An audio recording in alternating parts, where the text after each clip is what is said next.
Hi guys, welcome back to my XPS guide. Now I'm gonna guide you on this Hein's Castle Elite difficulty. So the objective need you to bring 4 people. So here is my party. So let's begin. Okay, so it is better to bring magical attacker, okay, because physical attacker won't useful on the final bosses. So okay, let's begin. So I will use and for Onion Knight, let's try this full speed blood blitz.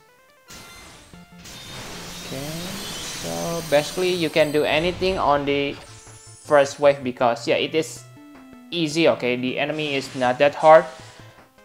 Okay, so this Lamia can cause confusion, so make sure you have resistance if you're not able to kill them in one turn. Okay, confused resistance, you can get that from Lakshmi or Minfilia. So let's use this. Okay, I believe they're still alive. Okay, like you can see, pretty good Onion Knight. Okay, on the third battle, you will fight this demon. Okay, I don't think he is that dangerous. Okay, so I always kill him on the first turn. So let's just see what it can do. Okay, so like you can see, only normal attack and not that dangerous. So let's just kill it. Remember that if you have trouble against one of these underlings, you can inflict ailments. Okay, so if you have Zetzer, use his curse card and you will win very easily because they don't have any elemental resistance. So the fourth battle. Okay, so this Dullahan is also very easy because it only uses thunder and not dangerous at all. Okay, so I can say that the underling is very easy, okay, but the bosses is quite hard if you bring physical attackers. Okay, so the best partner for this event is Freyevia. Why? Because this Hein has 200% all elemental resistance, but on the first turn it will use an attack, and on the second turn its ice resist will go down. So if you have Freyevia or other ice attacker, you can kill him on the second turn.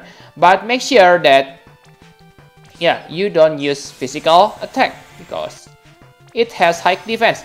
You can use physical attack, but it probably take a lot of, like you can see, resist, but maybe it's because it has elemental weapon. So let me check.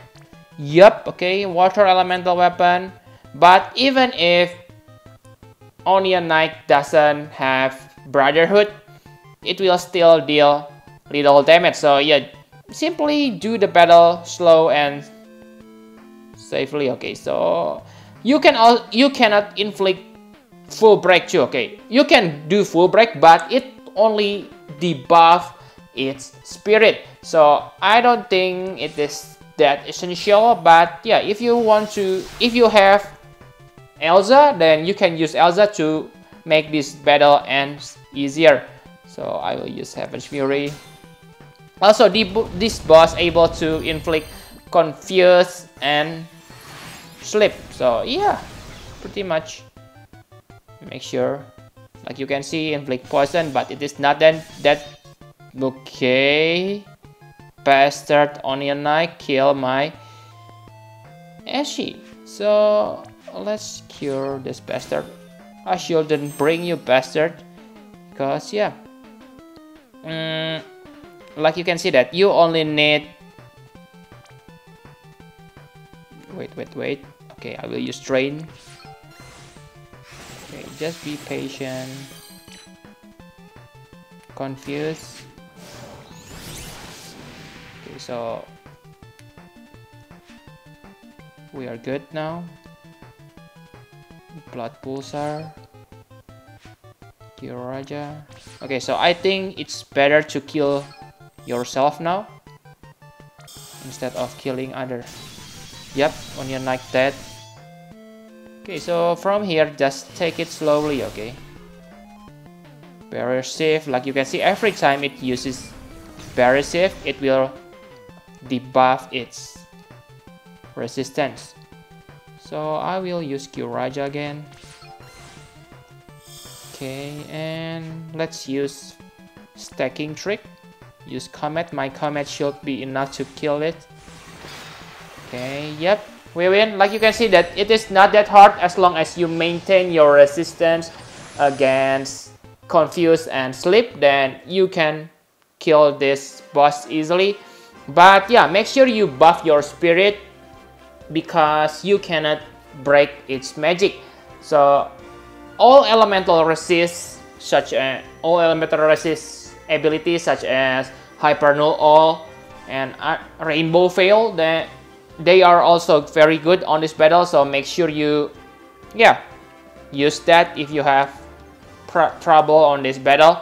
Also on this event, I really recommend you to farm on the highest difficulty because yeah, you can see that on the right part of the screen, the Wind Fangs you obtain from the Pro and Elite difficulty with the bonus point. Okay, so like you can see that you need about extra, maybe extra 100% to catch up with lower difficulty. So yeah, farm on the highest difficulty if you're able to. Okay, so now let's talk about the shopping guide.